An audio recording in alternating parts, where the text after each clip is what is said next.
꿀라방이 어떻게 생겼는지 피해가 어떤지 궁금하신 분들이 있어갖고 제가 이걸 한번 간단하게 만들어봤어요. 그래서 일단은 이 명칭은 지금 우리는 토마토 꿀라방이라고 가칭을 만들어놨고 이제 정식 명칭이 등록이 될 거예요. 근데 기주식물은 가지과 식물인데 가지과 말고도 다른 것들도 가야식으로 보여요. 일단 좀 넓더라 굉장히. 왜냐면 벌레들은 기본적으로 먹을 게 없으면 아무거나 다 먹는 편이거든요. 근데 특이한 게 있어요. 원래 이 가지과 식물 중에서 토마토, 파프리카, 고추가 있으면은 대부분의 벌레들은 토마토 안 오고 고추나 파프리카로 가는데 얘는 토마토로 주로 간다. 그 사례가 뭐냐면은 얘가 그 스페인 알메리아 지역에 이제 플라방 피해가 굉장히 심했는데요. 거기가 제가 이제 그 잡지책으로 본 거에 의하면은 플라방 피해가 워낙 심해서 토마토에서 파프리카로 많이 옮겨갔다는 얘기가 나와요. 잡지책에 보면. 그러면은 그 정도로. 그래서 내가 얘는 특이하네. 다른 나방들 뭐 예를 들어 파밤나방이나 거대비 나방이나 아니면 뭐 담배 나방이나 이런 나방들은 토마토에는 잘 안 오고 주로 파프리카나 이런 가지 쪽으로 가는데 얘는 이상하다. 그리고 그 전에 이제 제가 한 10여 년 전에 데이터 하나를 본 거 있는 논문 하나를 본 거 있었는데 거기서 보면은 파프리카 잎을 그러니까 담배 나방을 한쪽은 유충들을 갖다가 파프리카 잎을 먹여서 키웠고 한쪽은 토마토 잎을 키웠더니 결론이 뭐였냐면은 성충으로 될 확률이 파프리카가 더 높았고 그리고 성충이 된 개체들도 크기가 컸다라는 그런 논문들이 있거든요. 그 이유는 토마토의 어떤 독성 물질 때문에 토마틴이라는 독성 물질 때문에 그렇다고 얘기가 나와 있어요. 그래서 이게 그러면 이놈들이 아마 온축 동물에도 토마토 해독이 피해를 주지만 아마 토마토 해독이 탈피 과정에서도 아마 피해를 주나 보다, 탈피를 뭔가 문제를 일으키나 보다 생각했었거든요. 근데 얘는 특이하게도 그렇지 않더라 는 거예요. 오히려 토마토를 더 좋아하더라. 좀 특이한 벌레라는 걸 생각했어요. 일단.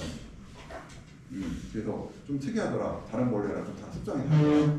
그러니까 제가 알고 있는 모든 벌레는 토마토를 싫어하더라. 저는 그냥 항상 얘기하거든요. 왜냐면은 담배가루도 싫어하고 담배가루에도 토마토랑 고추 씹어놓은 고추도 다 있거든요. 그리고 나중에 와요. 그 다음에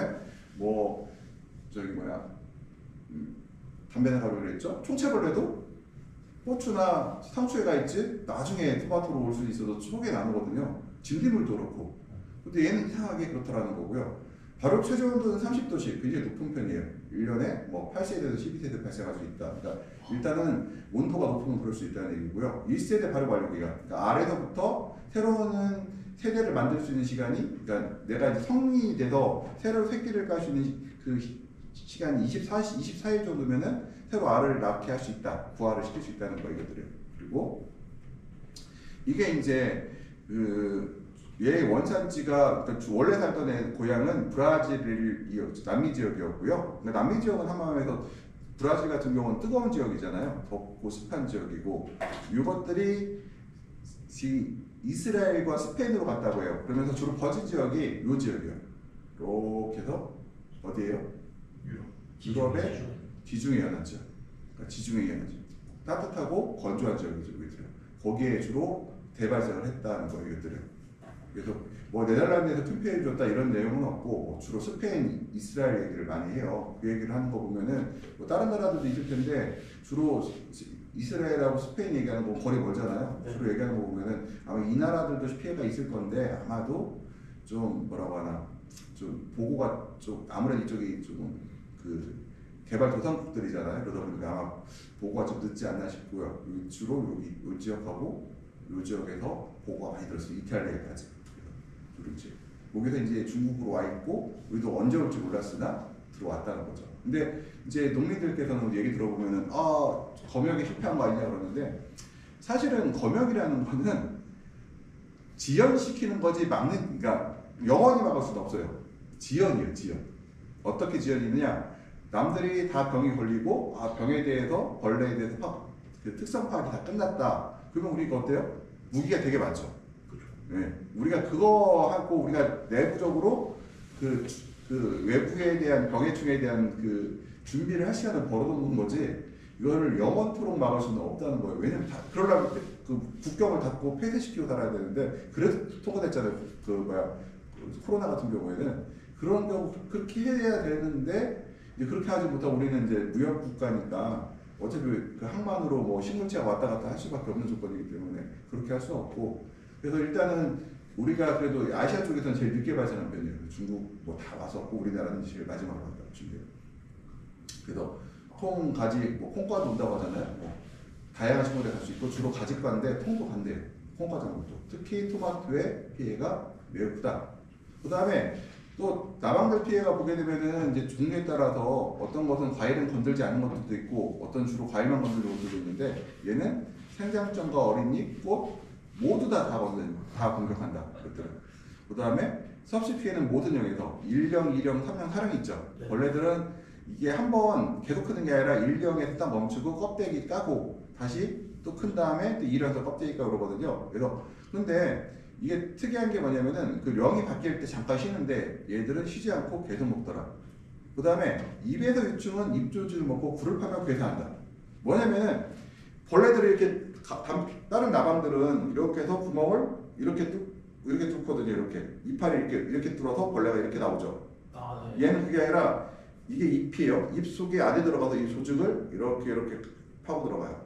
그래서 이게 아까 보면 마이너라고 돼 있죠. 광부, 네. 광부. 그래서 요 안에서 이렇게 파고 들어가요. 그러니까 약을 맞아도 피하세요. 좀 덜 받겠죠. 예, 예. 그래서 침투 유행성이 아니면 효과가 조금 낮은 원인들이 있을 수가 있는 게 바로 굴파고사이기 때문에 유충이 그 굴 안에 들어있다는 거예요.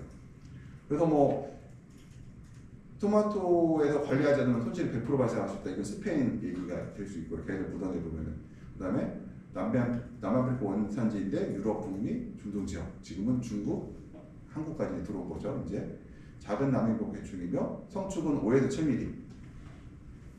일반적으로 나방들은 3cm, 4cm, 뭐 2cm 이렇게 되죠. 2cm. 근데 얘는 5에서 7mm. 굉장히 작아요. 그래서 우리가 보게 되면은 작다는 거는 굉장히 번식 속도가 빠를 수 있다는 얘기예요. 얘들이요. 그리고 이 작다는 얘기는 에너지가 조금 소모된다는 얘기고. 그래서 번식 속도가 굉장히 악조건에서도 살아날 확률이 높은데 실제로 그래요.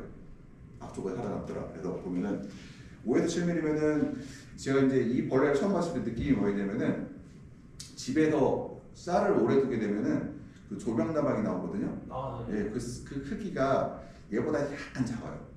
걔보다 좀 큰 놈들인데 딱 봤을 때는 그 쌀에서 나오는 나방 같은 느낌이었어요.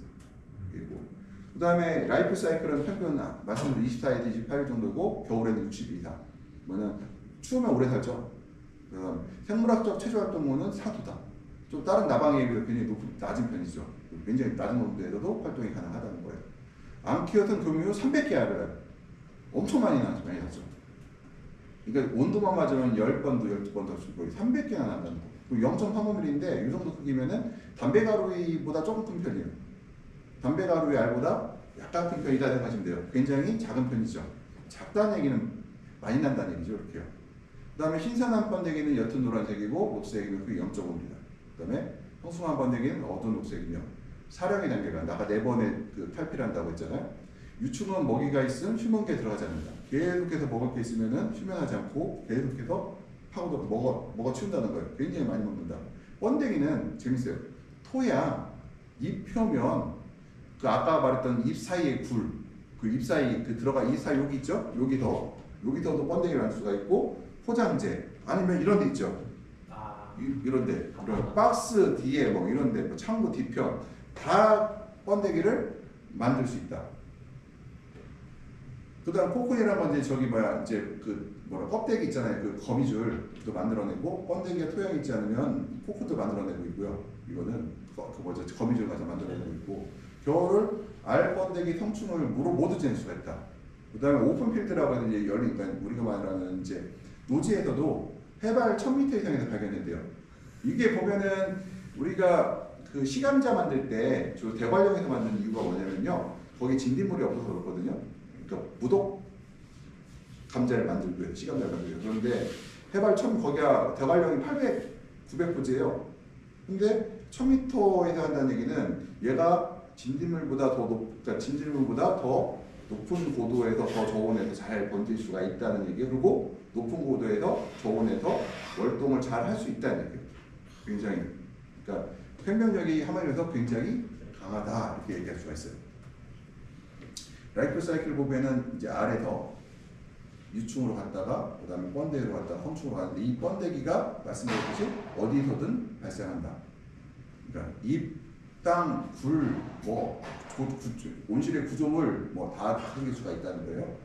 그 다음에 온도에 따른 유충기간을 보게 되면 저온일 때, 겨울일 때 평균온도 14도, 그러니까 겨울철 14도 되면은 76일, 20도 되면 봄이죠, 40일, 여름철 같은 경우는 약 24일로 매우 짧은 걸 볼 수가 있다. 그 다음에 약재 저항성 같은 경우 보게 되면은 이게 굉장히 그 유전상으로 보게 되면 약재 저항성이 매우 강하다고 되어 있거든요. 근데 실제로 보게 되면은 캡틴 같은 거 잘 잡혀요. 캡틴 뭐 이런 일반적으로는 나방약들에 잘 잡히는 편이더라고요. 근데 그게 왜 그럴까 생각을 보면은 이게 본격적으로 문제된 건 작년부터 이제 문제가 되기 시작해서 올해 퍼진 거잖아요. 그렇다면은 아직 얘네들이 약재에 대한 내성은 없는 걸로 지금 이것들이 들어온 관계에서 우리나라 번진 것들은 아직까지는. 근데 잘 잡히는 편이다. 근데 방제가가 높은 약재를 너무 많이 뿌리게 되면은 정색 혈계 증가로 이제 바꿔서 뿌리라고 하는데 약재에 대해서 좀 설명드릴 거예요.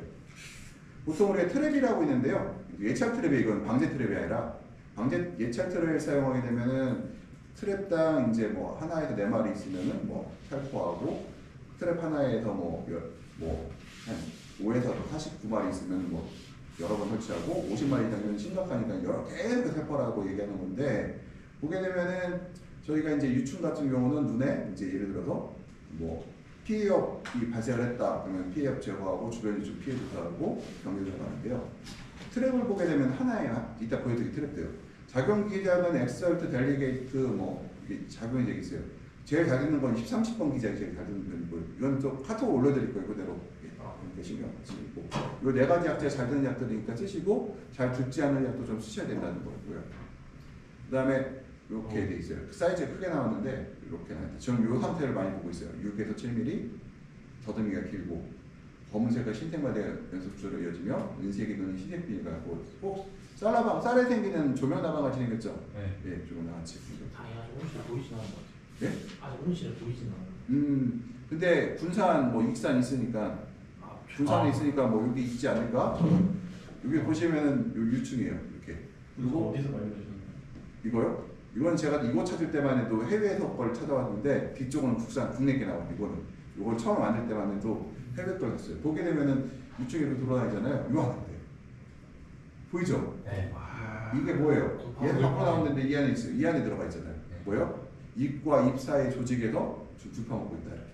그러니까 이렇게 들어있으면 어떻게 해요? 방제가 잘 안 되겠죠. 이것들은 맞아서 죽는 것들은 잘. 이건 이제 국내.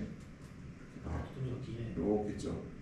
이렇게 파고 들어가고 이 안에서 겉으로 들어가는 게 이 안에 들어가. 이 안에 여기 벌레들이 있어요. 이렇게. 여기 있다가 뚫고 나와서 다시 들어가고 반복해요. 벌레들을. 그리고 이렇게 생겼어요. 실제로 현장에서 보면. 이거는 되게 확대한 거죠. 여기 7mm 생각해보시죠. 5에서 7mm. 요구합니다. 굉장히 작죠. 예. 요거는 이제 트랩인데 하나에 10,000원 정도 한대요. 그래서 이렇게. 뭐 약발린 끈끈이도 있고 이거 호르몬 들어있거든요 안에. 그리고 유인등도 하나 있는데 이따 시리즈에서 유인등도 보여드릴게요. 제가 카톡으로 보여드릴게요. 카톡으로 유인등도 하나 보여드릴게요. 그 다음에 이게 이제 성충 좀 커진 거고요. 여기 보면 알 되게 작다. 잎 뒷면에 이렇게 붙여놓고 있거든요. 이렇게 붙여놓고 있고 여기에서 이렇게 변화가 커지면 이게 나이가 먹어가면서.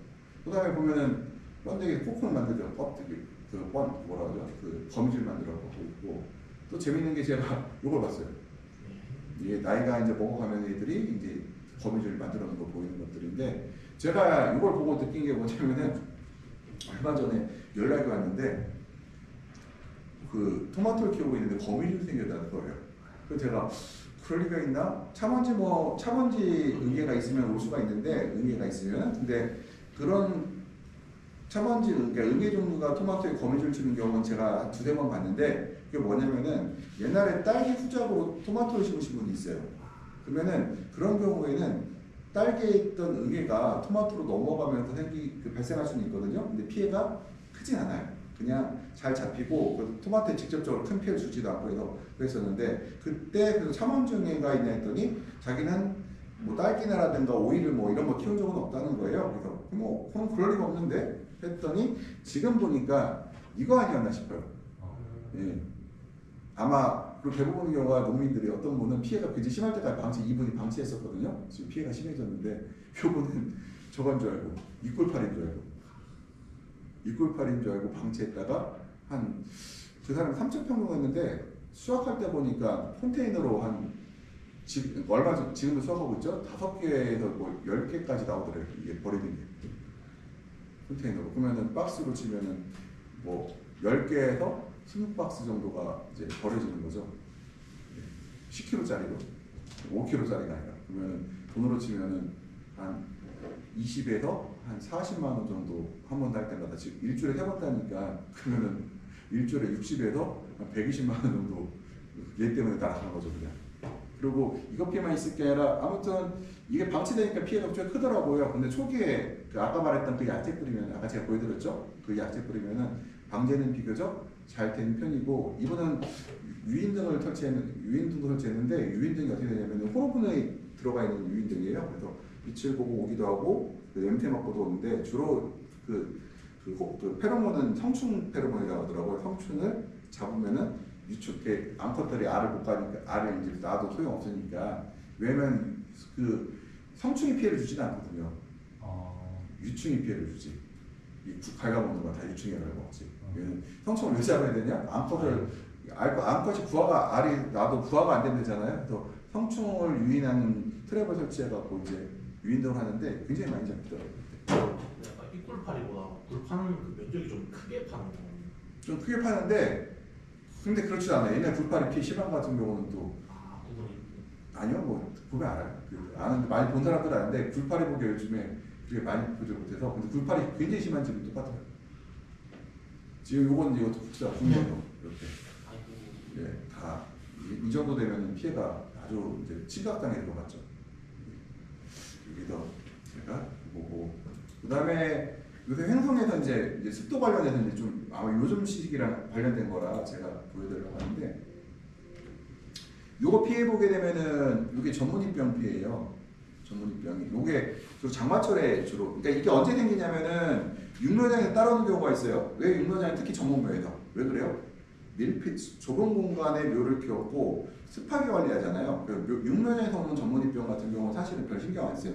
그냥 약간 초반에 조금 예를 들어 간격 벌리게 해버리면 이게 심으면 벌려지잖아요. 그러면은 웬만하면은 그리고 건조해지니까 웬만하면 다 사라지거든요. 그리고 7, 8월 달에 7월 말 8월 중순 정도에 정식 들어가니까 그때 되면은 문 다 열어놓는 시기라 건조한 시기라 잘 되는데 문제는 지금 시기에 이제 많이 나온다는 거예요.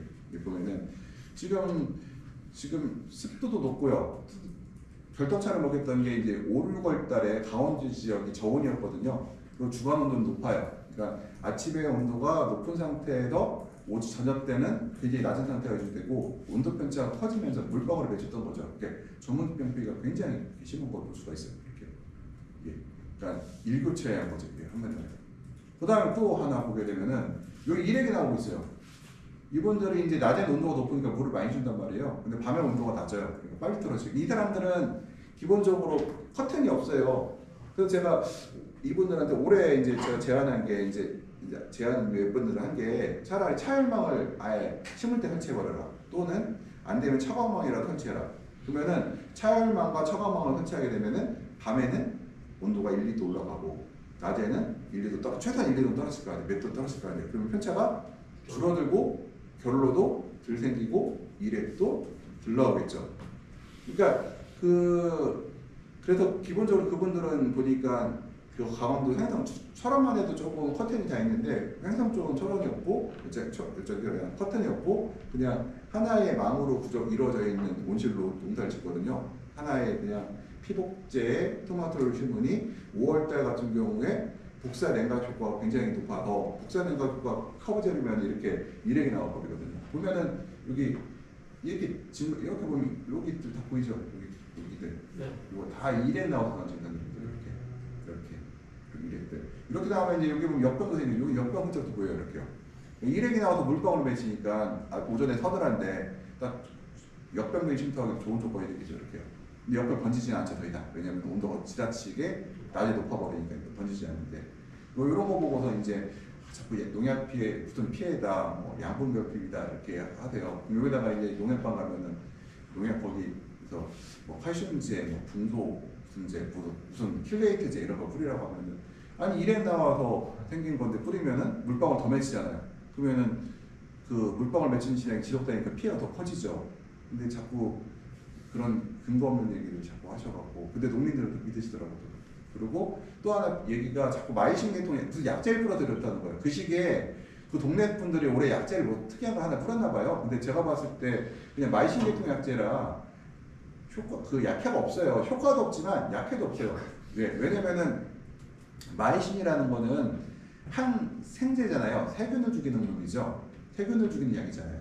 우리가 항진균제가 있고 항생제가 있어요.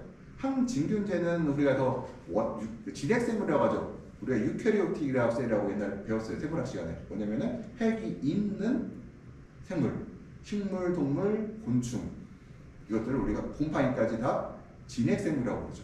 네. 반면에 박테리아는 핵이 없죠. 네. 예. 원핵생물이라고 하죠. 원시핵이라고 해서. 그러면은 그리고 세포 막도 달라요. 구조도 다르고. 그러다 보니까 이 약제가 특이성이라는 게 있거든요. 어떠한 것만 죽여요. 왜냐하면 사람을 죽이면 안 되니까. 사람한테 피해를 줄이려면 어떻게 돼요? 사람한테 일정 피해를 주더라도 식물한테 일정 부분 피해를 주더라도 곰팡이나 세균한테 더 큰 타격을 줘야 되잖아요. 근데 항생제 자체는 특이성이 전혀 없어요. 뭐가 없다? 식물과 세균은 전혀 다른 놈이에요. 사람도 우리가 얘기하면 항생제보다 항진균제가 몸에 부담이 더 크죠. 왜요? 곰팡이가 세균보다 인간에 더 가깝기 때문에 타겟을 줘도 일정 부분 인간에게 타격을 줄 수밖에 없거든요. 항진균제를 먹으면 내가 피해가 없다 하더라도 완전히 그러냐 그건 아니라는 거예요. 어떤 타겟을 주게 되면은 부작용으로 어떤 거 나오거든요. 근데 항생제는 세포 자체가 완전 아주 오래전에 분화됐기 때문에 비슷한 게 별로 없어요.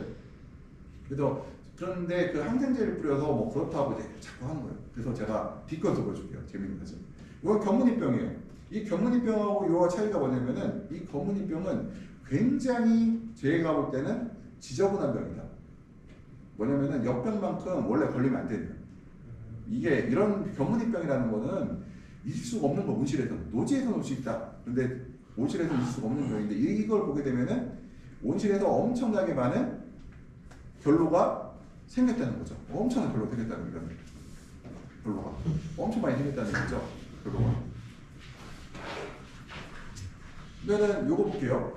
지금 또 이파를 보게 되 이쪽 피를 보면 제가 이제 볼게요. 여기 보면은 이건 견문이병이라고 했죠. 견문이병은 되게 지저분한 병이다. 원래 걸리면 안 되는 병이라고 말씀드렸어요. 이거는 있을 수가 없는 병이라고 했어요.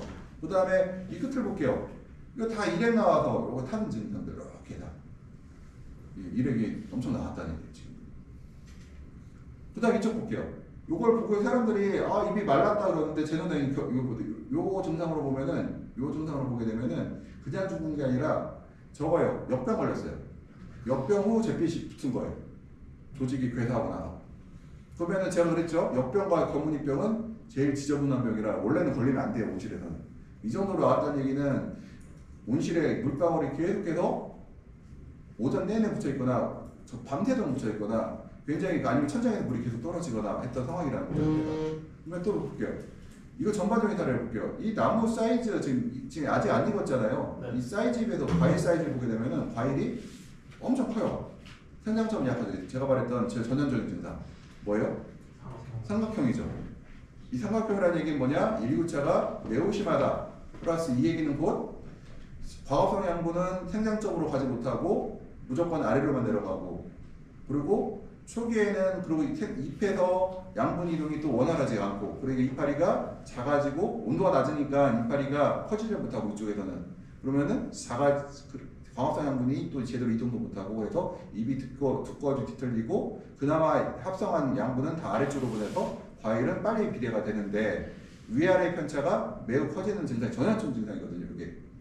이게 그래서 주요한 온도 편차가 매우 큰 것은 잎의 곰팡이병을 일으키고 일류하방은 크나 생장점이 약한 원인이 되고 그러니까 일류하방은 1하방 또는 2하방까지는 과 사이즈가 비정상적으로 빨리 커집니다. 그리고 빨리 커지고 커요. 자체가 막 특이 나와요. 계속.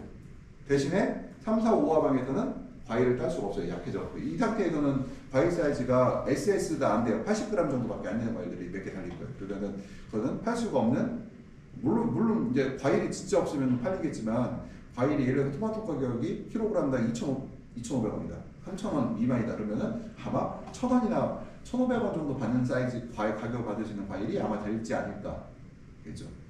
그래서 이걸 보게 되면, 이거를 제가 이제 이건 노트북에서 꺼내서 해보니까 이쁘게 만들려고 했더니 시간이 오래 걸려. 그래서 제가 그냥 요거 있죠. 요걸로 딱 하면 이거 되게 좋거든요. 이렇게 펼치면은 여기다 글씨 쓰는 거 이렇게 하면 쉬운데 이게 좀 지저분해요. 그래서 이게 지금 얼마나 결로와 이력이 무서운지를 살짝 보여주는 내용이겠더라고요. 습관리. 그래서 오늘은 습관리를 할 건데 여기서 이제 시작이 될 거죠. 습관리에 대해서. 그래서 잠깐 껐다가 다시 이제 살짝 봤다가 전반